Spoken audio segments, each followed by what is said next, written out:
Peace, everyone. This is Dre with Brothers United Leadership Development, Build 206, and we're here with another episode of our Build Black Wealth program. We're interviewing members of our incubator program where we invested $1,000 in 20 black-led businesses and organizations, and also we'll be interviewing some of our facilitators of some of our workshops. And today I'm joined from the Lady Scribe, from Seattle Sound Music Awards. And we go way back. You guys actually honored us years ago, and we really, really appreciate it. I think that was 2016. Yes, it was 2016, I believe, too. Hard Rock Cafe. Yes, it was popping. And it was just a beautiful moment, a beautiful time. Yes, it was. Well, our whole team had a great time. So thank you for taking the time to join us, and we're going to just jump in and ask you a few questions. It's like I said, It's just a conversation, and we're here with community. Sir. So tell us a little bit about yourself. Real quick, sorry, when you come back, when you jump into that part, tell us a little about yourself, but you need the mic a little bit down. All right. I lowered it a little bit and I still started peaking. All right. Okay.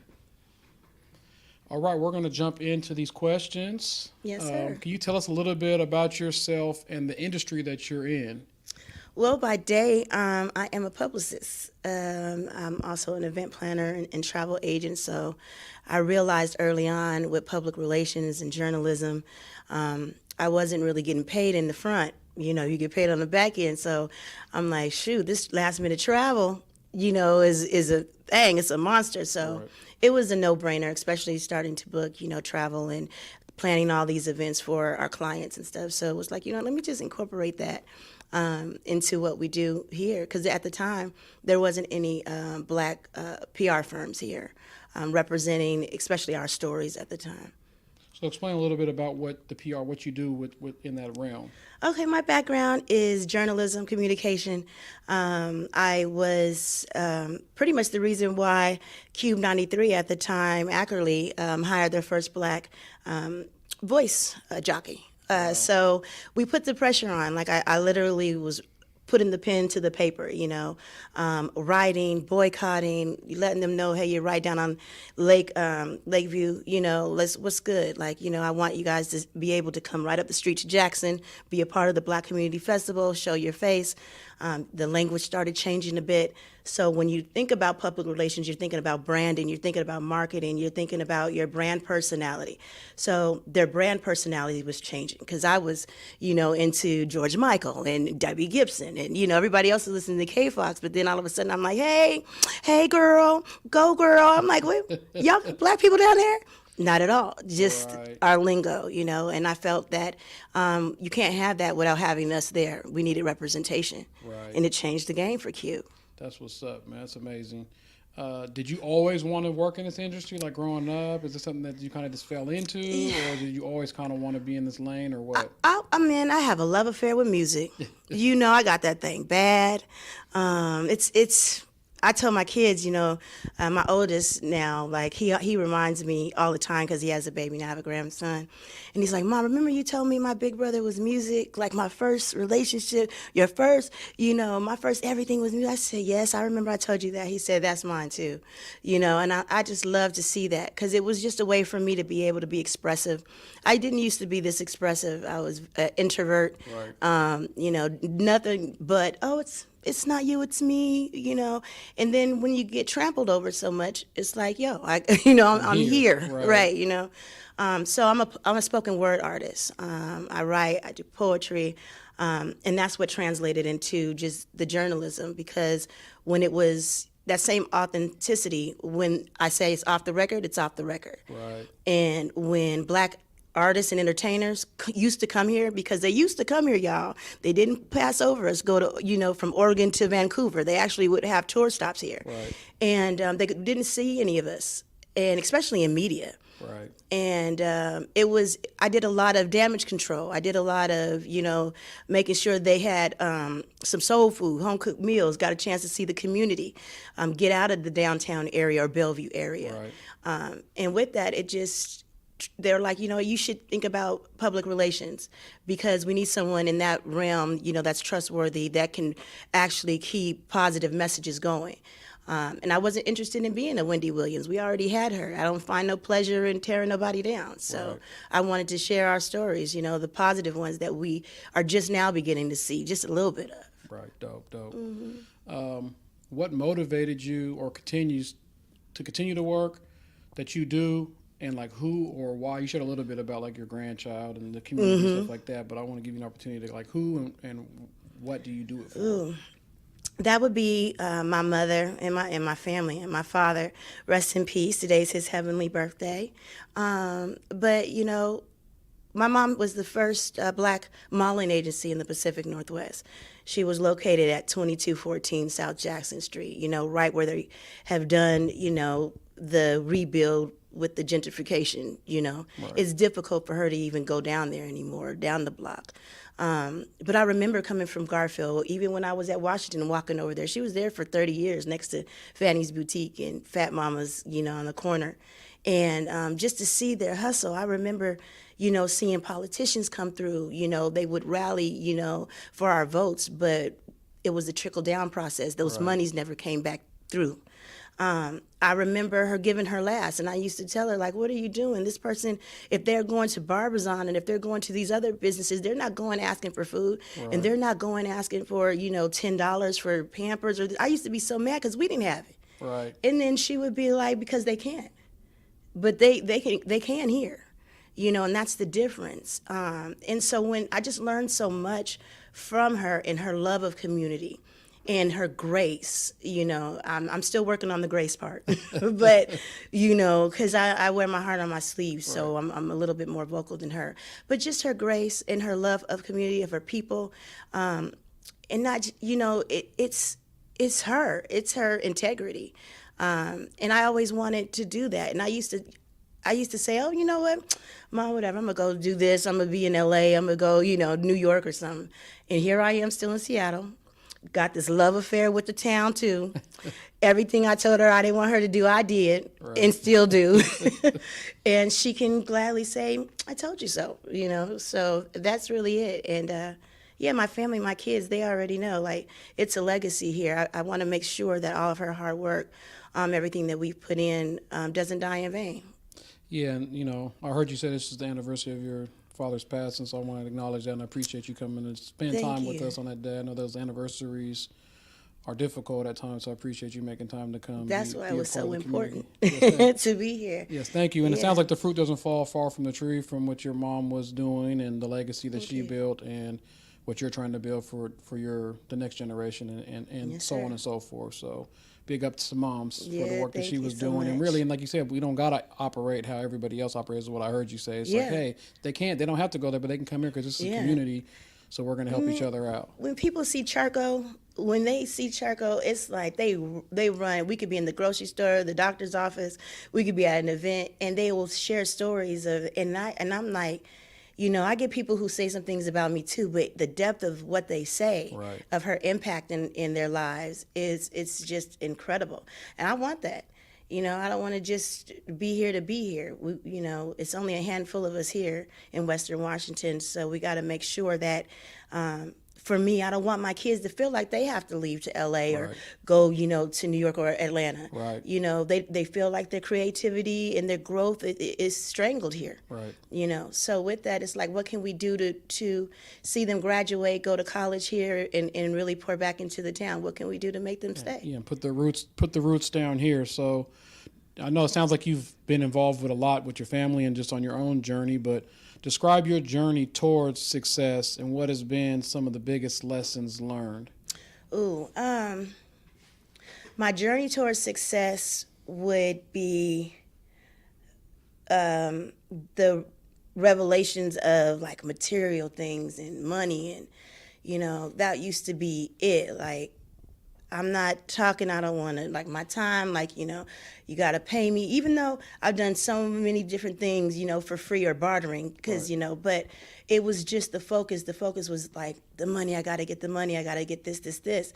And then I realized that after the chase, it's like you're drained. You don't have any energy. Like, you could be there with your family, but not really present.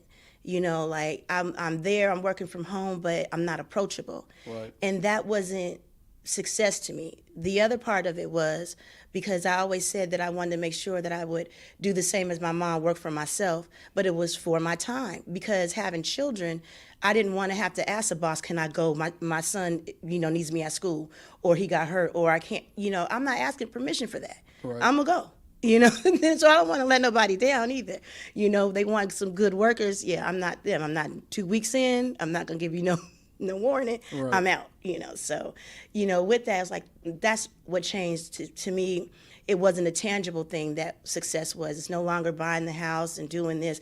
It's really being able to have the time with my family, do what I want with my time, with my family, Right. on my own terms, and I wouldn't change it for the world. Now I can do the rest of the stuff, Right. team buy mama a house. Now I can do that.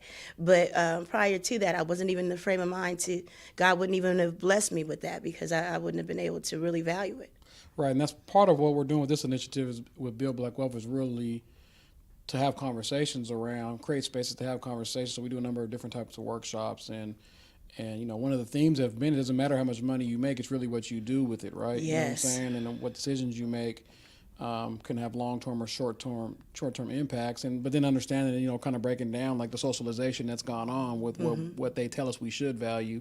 And it sounds like you're getting to the point, or you are at the point, where it's more about peace, Yeah. respect, joy, happiness, and those types of things, and absolutely. everything else is going to kind of fall in line. But it's so hard in the system that we're in of capitalism, where it's Oh, like, yeah. we got to pay bills, we got to Oh, yeah. feed the family, we got to do this, do that, and then sometimes people overvalue, like you said, the Yeah. material stuff, and that's been pushed on us as a people a lot too. So it's hard to build wealth or make Yeah. proper investments that you may not see the fruits from, like buying a home or buying stocks or investing, or hey, I'm going to make sure my credit's straight instead of just doing what I want to do when I Yeah. want to do it. So I appreciate you sharing that journey that you're going through, and it's dope that you're at the point, because now your kids and other folks around you are going to Yeah. see what you're doing. Thank you. I seen, especially now, even though they say it's post-COVID, I really see the impact of COVID in my life and the lives of the creatives that we work with the Seattle Sound Music Awards. I was trying to rally up and help with, whatever the resources was over these last 2 years that they would need, and was able to help some folks. But I really see that people are taking their bills and the worry and the pressure of that to heart. I've seen so many, young men, young women contemplating suicide, even attempting suicide. And I'm like, yo, I really appreciate my, my landlord or whatever, but I'm not going to take my life. Right. Like, come on, like, work with me, I'm good, but let me give me some time so I can relocate or whatever, but that's not worth your life. Right. Light bills and water and all that, it's a shame that we have to even pay what we have to pay in Seattle for water. For sure. But at the same time, it's not worth your life. And so when you realize that you're more than what you do, when you're more than what you can provide for anyone, then that's when you can really see, your calling, your purpose, and what you want to put your time into. Because otherwise, you're really going to suck the life out of yourself. Right. And I'm seeing young people, I'm talking, 18, 19, barely in their 20s even, with the pressures of the world on their shoulders. And I have no understanding. I don't even understand how we got here outside of the influence of social media. I really don't understand how they are so pressured and down and depressed, and, why. I want to get to the root of why they feel like they can't come talk to us. Yeah. What is holding them back, because we're here. You guys are actually in the, streets really doing the work, in Yeah. the schools, and, even, helping the young entrepreneurs, helping us really, get our business together. It's one thing to be in business, it's another one to do it. Right. And there's so many things when it comes to the administrative part of business, where that's where I'm getting to, because I'm the, I'm on the ground, I'm going to get it, and then I'm relying on other people to do it. But now I'm learning about the taxes and, like you said, and credit, and I'm doing, the legacy work, Right. when it comes to the life insurance and stuff like that. But realistically, our children, this generation doesn't care. Right.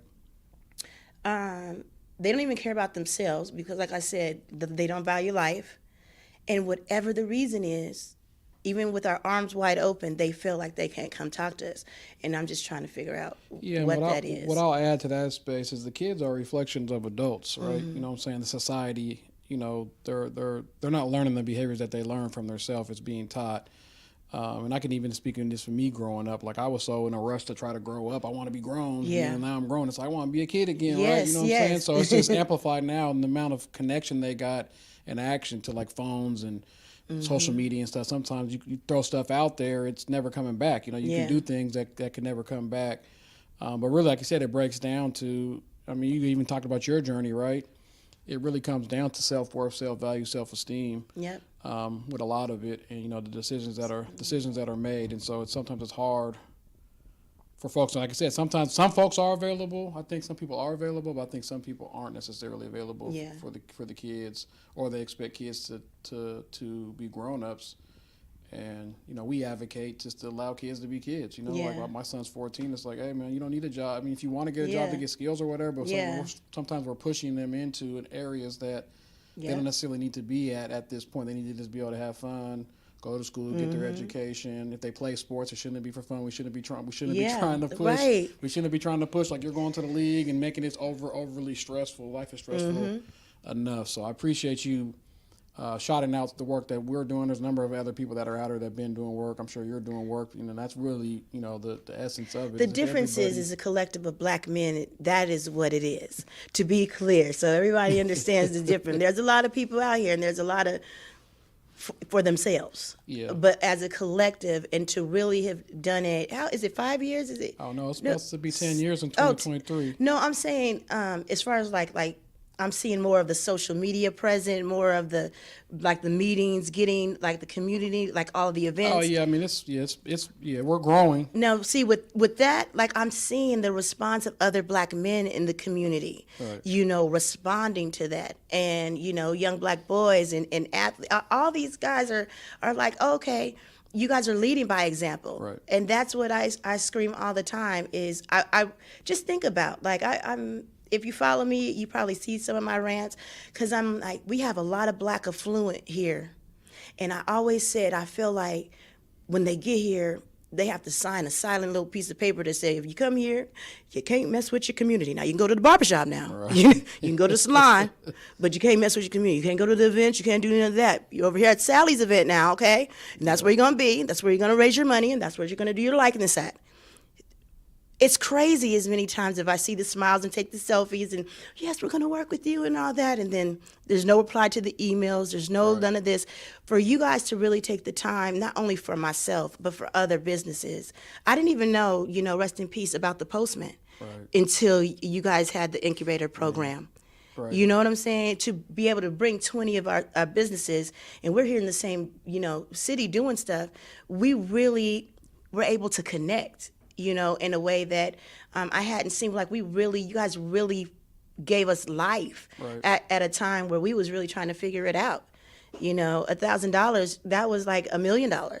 You know, for real. I'm not playing. Yeah, and I mean we talk about this and we talked about it earlier. It's the relationship piece, and you know, one of our members said that action could be distracting. Sometimes we're going out and trying to do stuff to help other people, but we are the work. Our community is the work. Us bringing people together, that's the work. Like, you know, and sometimes, you know, they really wanted this for that, you know, but realistically, us just breaking bread and spending time with each other, building relationships, we have a lot of knowledge and expertise that can build wealth. What we don't have is a lot of real authentic relationships to move those things around. So yeah, I appreciate the shout out. Definitely a team sport. But we really rock with each other, and that's part of what That's it is exactly. too. We really rock with each other. We really hit each other up. Hey, somebody's having a bad day, let's go grab some food.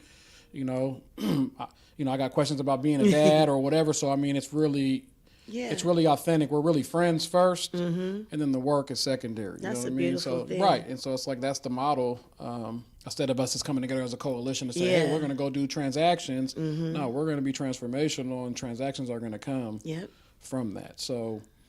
Always appreciate the big ups. You've been big upping us for a long time. And with that, we're going to take a quick commercial break. We're here with the lovely Lady Scribe. It's always a pleasure. Yes, sir.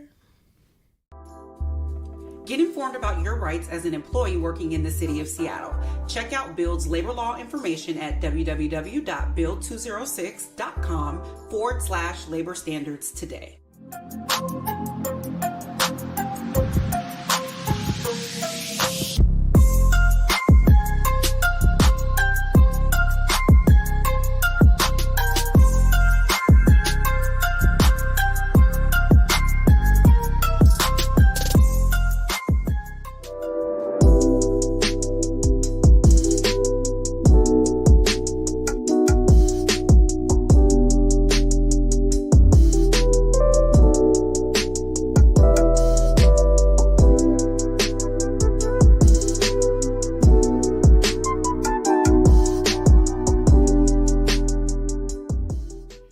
Welcome back, y'all. This is Dre with Brothers United Leadership Development. We're here with the Build Black Wealth podcast. We're here with one of our incubator program participants of the Build Black Wealth podcast, Lady Scribe. Welcome back. Thank you. Thank you for joining us. So let's jump back in. You talked about us a little bit about resources and things, but I really want you to share what resources you think are needed for others in our community to succeed and or start a business, thinking about entrepreneurship or running an organization or whatever. What resources do you feel is needed? Well, I know with the previous mayor, I had a conversation with over the years. I wish it would have came to fruition, even with Tammy, I believe, councilwoman for District 2. I want the city and all of its vendors, all of their suppliers, to choose 100 black businesses, to start. I want to spearhead it. I don't want to hand it off to anyone. I want to be able to work with folks. I've said with every supplier you have in all of the different industries, give each business a $10,000 line of credit. We don't want the money. We don't want a grant. We want a line of credit where we can build with these individual suppliers. That means I can handle my construction, my build out. I can handle whatever I need when it comes to equipment, whatever, down to toiletries. Right.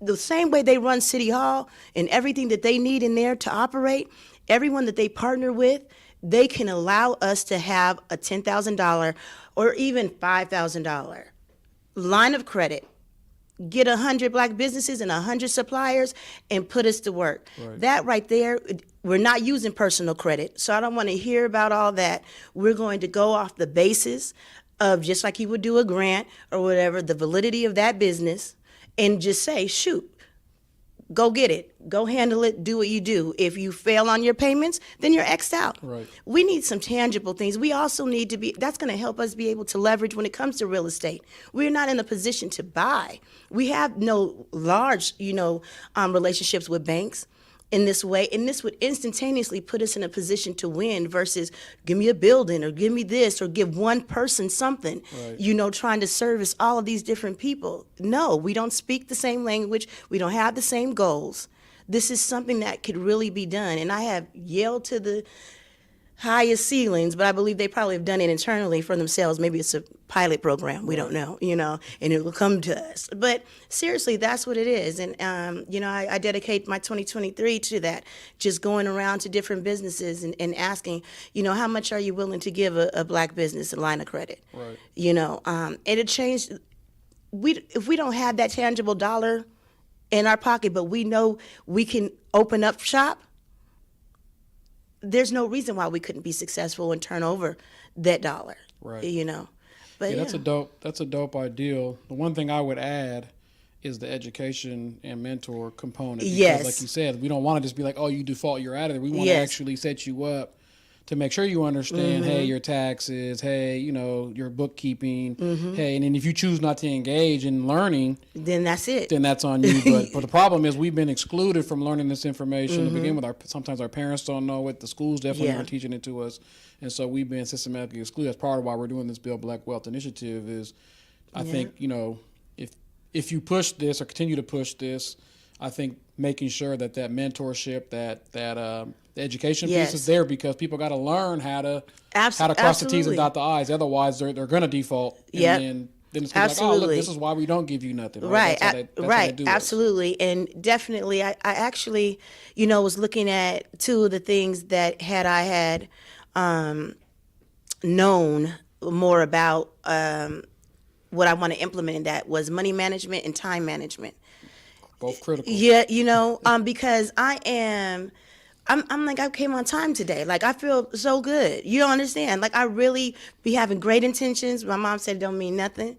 You show up early, you show up on time, you respect other people's time. She's always yelled that to me. But yeah, I'm horrible when it comes to time management. I am last minute, under the clock performer. Right. I get it done, but it's not supposed to be that way. It's supposed to be smooth. It's supposed to be easy. Adds a lot of stress, right? Yeah. So that's what I'm working on. And then, of course, the money management too, and being able to, I found a few, Black bankers and some students at the UW, that are going into the finance world, understanding these NFTs and understanding the digital dollar too, and finding leverage in the meta space, so yeah, I definitely want to have those components in there, but I want to see if they're gonna do it. Are they gonna really do it? Because a lot of it, is they cut a lot of money out and they gave it to a lot of foolery over these years, but these same businesses that have been applying and being denied, like myself, are still here. So what do we do with that? But yeah, I just think it's a different way to look about how to inject, the 98118, 98178, area with some fuel that we can really see ourselves and feel like we're a part of this place, because every day it feels like we're being erased. Oh, they can do it, and like I said, I just want to make sure that we got the supports that we need to get the education that we. That's where you guys will come in at. Don't play. Us or somebody else. I just think like it just has to be that piece if we want people to be successful and understand how to navigate. The taxes, B&O, all those different things. The different labor laws that are going on in Seattle or in King County or in the state, just so folks know what they have to do. To be successful. And if they choose to be successful, they choose to take the education. Yeah. Okay, cool. We had these opportunities. You got the resource, and we combined it with education. Yeah. If you didn't take advantage of it, Yeah, there's no failing there. But we can't just give resource and not the education, in my opinion, because if you don't know, okay, I'm gonna default. I'm gonna do these other things in X, Y, and Z. Or I have a higher chance. I'm not gonna say I will. I have a higher chance of not being able to figure out how to navigate this on my own. As an entrepreneur, what is one tip or trick that you've learned that has helped you succeed? For me, it is just taking a beat before speaking. And I used to bark. I'm so thankful it wasn't a whole bunch of social media back then. I'd be upset. It's like whoop, whoop, whoop, whoop, whoop, which is so crazy for me to be in public relations now, and my whole everything has changed. Just because it's to the point where my mom always say, you see two people arguing, nobody's gonna know which one is the fool. And I'm like, Mom, I'm trying to make a point, and especially being a woman in a male-dominated business, it's like, there's no gender in the boardroom to me. When I come to do business, I come to do business. Now, when I leave, I'm all woman. But I mean, here it is. It's how I had to operate, and so I became, hard and figured like, just talking away, and I didn't like it. So even when someone, gets me upset or something doesn't go my way, that's something I would tell young people now, especially young entrepreneurs. Even if you're thinking about music or whatever, they think they're going to put it on YouTube and be discovered, mad if someone doesn't support them or nominate them. It's like no one owes you anything. That's one thing. The answer no should not break you to your knees. It frustrates me because I have a million of them.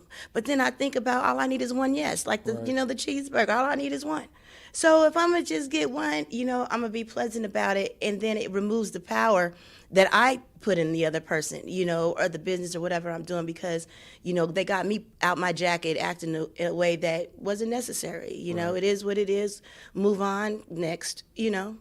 Yeah, life lessons. That's a real life lesson right there. Is to not let the little things that seem big in the Yeah. moment really get you down. And like you said, nobody really owes you anything, Yeah. and that's why And- we value relationships, because if you have Yeah. relationships, people are going to want to support you. If you have a good, credible name, recognition, then people are going to want to support you just on that, and do what you say you're going to do. Time management, being Yeah. likable, those things are going to be Absolutely. helpful in making sure that people want to support you. Absolutely. And everything you think, you don't have to say. Everything doesn't need a response. For real. I'm telling you, this is what I have to tell myself too. And on top of that, it's to the point where no one deserves or should have the right to your everything, all your thoughts. Right. So have some barrier with that, even with social media, and feeling comfortable, and posting and sharing your personal things. Like, no, those things right there really help me really be able to unplug from the day, work, and keep it separate from home. Right. Yeah. And having good folks around you to Yes. balance that. That's the other piece, I think, they sometimes Nobody people, gassing me up over here. I buy my nails. Yeah, I people mean, people take social Yeah. media as a lot of people take it as reality, right? Yeah. But they don't really have the real friends that are Mm-hmm. really going to give them the real advice, and they got the equity in a relationship to be able to get that. Hey, I'm going to give you some negative Yeah. feedback too, and know it's coming from a place of love. Like, Absolutely. hey, you should do this or do that. You know what I mean? So that takes time and energy. Can't do that on the keyboard, You right? really can't. You really can't. You be pissed all day. So what advice would you give someone who's looking to just get started in business or running an organization or being an entrepreneur? What advice would you, like, what's the advice you would give? I know Just you dropped some start. gems already, but I'd really, Just start. Don't overthink it.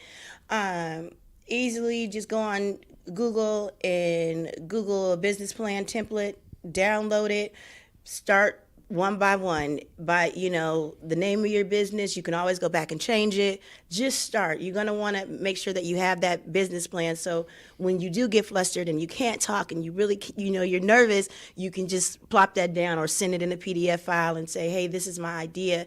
But just start, and don't think of research your competition, but don't think of it as competition. Go attach yourself, align yourself to one of those businesses and learn from the inside out. Internships, getting hired, learning, going to school, don't just rush to open up a brick and mortar, really just take your time, because you don't want to jump from career to career, career to career. If this is love and a passion, take the time to nurture it like a newborn baby, and just do it, just start.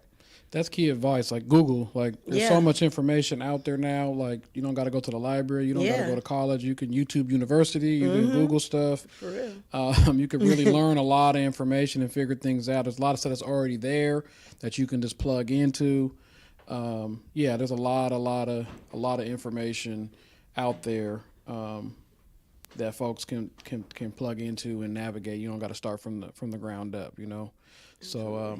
Before we leave, I want to give you an opportunity to share how folks get in contact with you. It's definitely in the description. But Okay. we know people grab information differently, so we want to give you an Yeah. opportunity to look right into the camera, talk to the folks, and tell Okay, them how well, to get, yes. get in contact with you. For me, personally, Instagram and Twitter. She Ready Events on Twitter, and Lady Scribe on Instagram. When it comes to the business and public relations, that's sremediagroup.com or SeattleSoundMusicAwards.com. And Google too. If you put in Seattle Sound Music Awards, you can really see all the photos over the years. It's been since 2014. We're in our 9th year. Honoring and celebrating, beautiful Black businesses, Black musicians and artists, creatives, and urban music makers. Like, it's a dream come true to be able to honor us. Well, we appreciate you taking time to come join us and share your knowledge and opportunities and your journey to where you're at now, and wishing you the best. Thank you so much. So once again, this is Dre with Brothers United in Leadership Development, Build 206. This is part of our Build Black Wealth Incubator Program, Build Black Wealth Initiative. Until next time, peace.